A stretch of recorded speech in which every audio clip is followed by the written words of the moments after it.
Hey, what's up? This is Ricardo at Parts People, and in this video, we'll outline the steps for completing a part replacement on your Dell PC. Visit our website and use this coupon for a 5% off discount.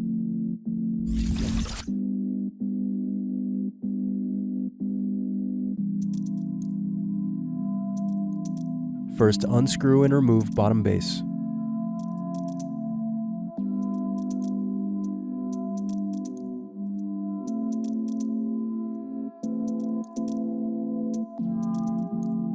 Now unscrew battery. Next, unscrew and remove battery. Now unscrew and remove bracket.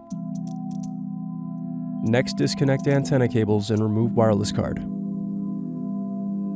Now disconnect circuit board cables. Then unscrew and remove USB SD card circuit board. Thanks for watching. Don't forget to like and subscribe if you enjoyed this video. And if you need more, check out this playlist to watch other tutorials for your laptop. You can also click here to find parts for your laptop at partspeople.com.